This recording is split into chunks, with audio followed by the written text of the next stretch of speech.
बहुत समय पहले एक समृद्ध और शांतिपूर्ण राज्य था जिसका नाम वीरपुर था। इस राज्य के राजा वीरमाली थे, जो अपनी न्यायप्रियता और साहस के लिए प्रसिद्ध थे। राजधानी हरसिद्धि नदी के किनारे बसी हुई थी और वहां का वातावरण हरियाली और शांति से भरपूर था। राजा वीरमाली का एक पुत्र था जिसका नाम अर्जुन था। अर्जुन अत्यधिक बुद्धिमान, वीर और सुंदर था और वह हमेशा अपने राज्य की भलाई के लिए चिंतित रहता था। वह दिन रात अपने पिता से राज्य प्रबंधन की बातें सीखता और नित्य नए उपायों के बारे में सोचता।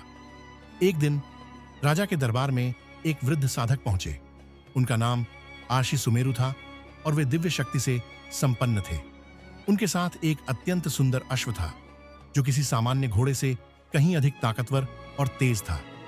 आशी ने राजा वीरमाली से कहा, महाराज, मैं आपके राज्य में एक महायज्ञ का आयोजन करने का इच्छुक हूं।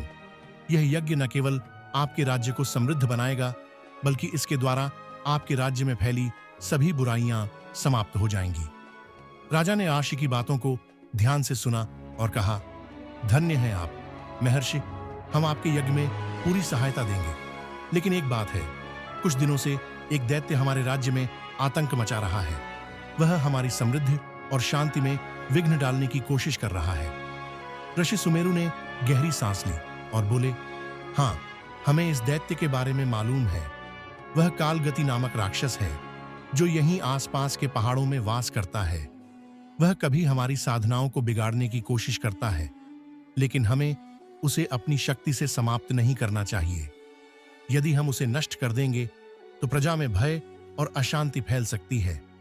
राजा वीरमाली और उनके पुत्र अर्जुन ने मिलकर यह तय किया कि वे इस दैत्य से संघर्ष करने के बजाय उसे समझाने का प्रयास करेंगे।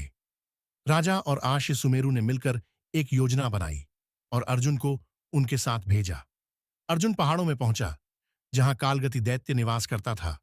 उसने उसे देखा और बिना डर के कहा, कालगति, हम समझते हैं कि तुम अपनी स्वार्थी इच्छाओं के कारण राज्य में आतंक फैला रहे हो, लेकिन याद रखो, जो किसी के लिए नहीं जीते वह स्वयं भी शांति और सुख नहीं पा सकता।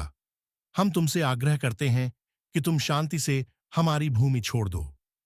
कालगति ने अर्जुन की बातों को सुना और उसे अपनी स्थिति का एहसास हुआ। उसने समझाया कि वह कई वर्षों से अकेला था और अपनी शक्ति को साबित करने के लिए अत्याचार कर रहा था। अर्जुन की समझदारी और दया ने उसे अपना मार्ग बदलने के लिए प्रेरित किया। कालगति ने अंततः अर्जुन की बात मानी और राज्य छोड़ दिया।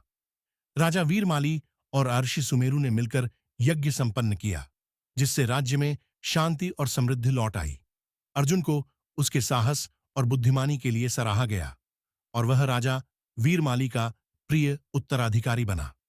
यह कहानी एक धार्मिक और नैतिक संदेश देती है कि शक्ति का सही उपयोग केवल शांति और कल्याण के लिए किया जाना चाहिए और समझदारी और दया से किसी भी समस्या का समाधान हो सकता है।